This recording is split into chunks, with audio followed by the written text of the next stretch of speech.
करिश्मा, रेशमा और मनीषा 3 बहनें हैं। उनका एक भाई भी है, मयंक। मयंक अपनी बहनों को बहुत प्यार करता है, लेकिन मयंक की पत्नी सविता इस मामले में मयंक से बिल्कुल ही अलग है।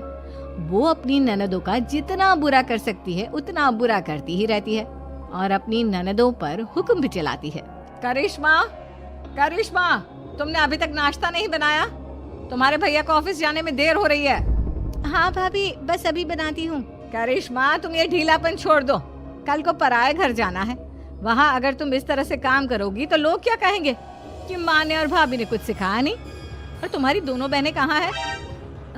रेशमा मार्केट गई है और मनीषा सो रही है। क्या?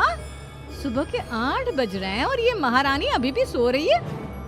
ये कहते हुए सविता अपनी सास दुर्गा देवी के पास जाती है। माँ जी, देख रही हो अपनी बेटियों के तौर तरीके?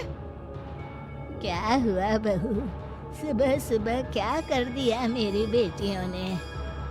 अरे एक तो अभी अभी उठकर किचन में गई है, दूसरी सुबह सुबह बाहर चली गई और तीसरी अभी तक सो रही है। क्या करूं मैं इन तीनों का, मैं तो परेशान हो गई हूँ। जा जाकर उठा उसे और रेशमा से मैं बात करती हूँ। सविता सीधा मनीषा के कमरे में जाती है और उससे कहती है, महारानी जल्दी उठो, सूरज सर पर आ गया है। भाभी थोड़ी देर और सोने दो ना, मैं रात को लेट सोई थी। वो क्या है ना, यूनिट टेस्ट चल रहे हैं। शराफत से उठती है या नहीं, या फिर पानी की भरी बाल्टी डालूं तेरे ऊपर?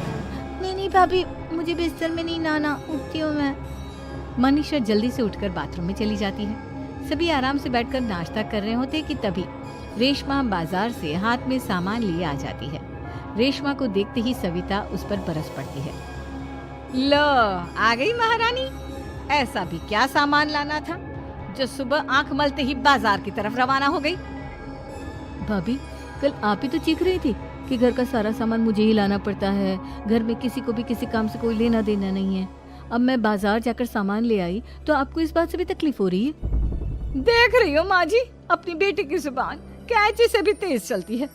और मयंक, आप तो कुछ कहेंगे नहीं अपनी लाडली बहन को। रेशमा, अपनी भाभी से ऐसे बात नहीं करते। चलो माफी मांगो। भैया, मैं क्यों माफी मांगू?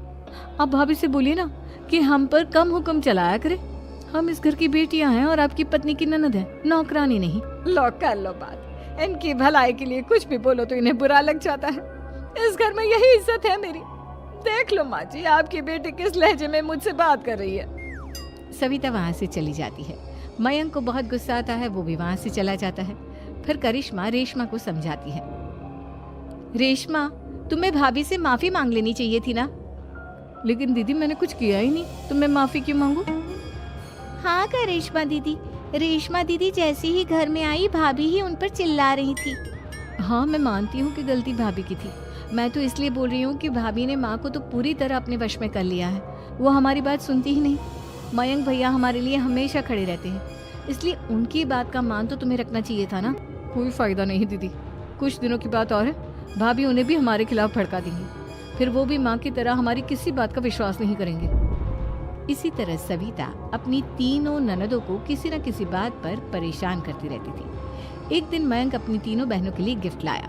क्या रेशमा, ये तुम्हारे लिए हार का सेट। रेशमा, तुम्हारे लिए सुंदर सी ड्रेस। और मनीषा, तुम्हें किताबें पसंद है ना, तुम्हारे लिए किताबें लाया हूँ। थैंक यू भैया। थैंक यू भैया। थैंक यू भैया। करिश्मा, तुम्हारा नेकलेस कितना सुंदर है, ये भैया कहाँ से ले आए होंगे? मैंने भैया को 3 दिन पहले फोन पर ये डिजाइन दिखाया था और आज भैया ये ले आए। सविता तो अपनी ननदों के गिफ्ट्स देखकर जल गई और करिश्मा का नेकलेस तो उसे भी बहुत पसंद आया था। अपनी बहनों के लिए कितना अच्छा नेकलेस लेकर आए हैं, मुझे कभी कोई गिफ्ट नहीं दिया।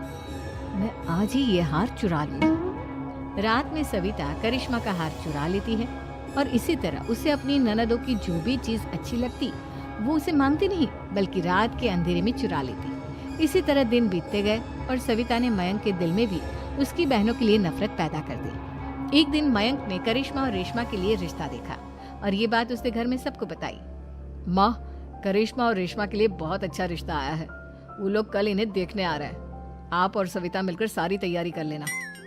ये सुनकर करिश्मा और रेशमा खुश हो जाती हैं, लेकिन सविता सोचती है, अगर इन दोनों बहनों की शादी हो गई तो घर और बाहर का काम कौन करेगा? मनीषा तो एक नंबर की कामचोर है, उससे तो किसी बात की उम्मीद लगाना ही बेकार है। मुझे इस शादी को रोकना होगा। अगले दिन सभी लड़के वालों के स्वागत की तैयारी करने में लगे होते हैं। तभी मयंक अपनी बहनों से आकर कहता है, तैयार हो गई तुम दोनों? देखो दोनों लड़के बहुत अच्छे हैं, मैं कोई कसर नहीं छोड़ना चाहता, इसलिए तुम उनके सामने अच्छे से बिहेव करना और अपनी भाभी से लड़ने मत लग जाना। करिश्मा, तुम वो नेकलेस पहन लो ना जो मैं तुम्हारे लिए लाया था। भैया मैं बहुत देर से वो नेकलेस ढूंढ रही हूँ, लेकिन मुझे मिल ही नहीं रहा। क्या तुमने नेकलेस खो दिया? तुम्हें पता भी है वो कितना महंगा था? तुम कोई काम ढंग से नहीं कर सकती। मयंक गुस्से में वहां से चला जाता है। थोड़ी देर बाद लड़के वाले भी आ जाते हैं। वो दोनों बहनों को पसंद कर लेते हैं और रिश्ता पक्का हो जाता है। लेकिन सविता के दिमाग में तो कुछ और ही खिचड़ी पक रही थी। वो पंडित जी के पास करिश्मा की कुंडली लेकर जाती है और उन्हें पैसे देकर करिश्मा की कुंडली बदलवा देती है। जब लड़के वालों के पास करिश्मा की कुंडली जाती है तो वो दुर्गा को फोन करते हैं।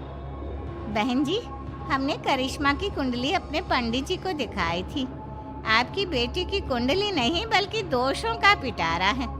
देखिए, मैं और मेरे पति इन सब बातों में बहुत विश्वास करते हैं, इसलिए हम आपकी बेटी से अपने बेटे की शादी नहीं करा सकते। इस तरह करिश्मा का रिश्ता टूट जाता है और सभी घर वालों को बहुत दुख होता है।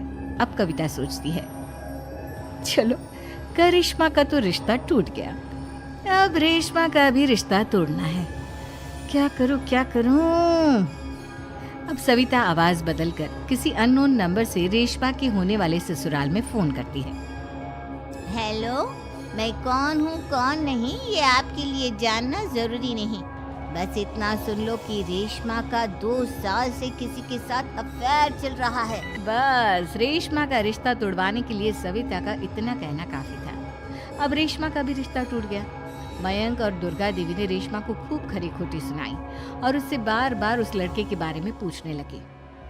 आप दोनों मुझे क्यों परेशान कर रहे हो?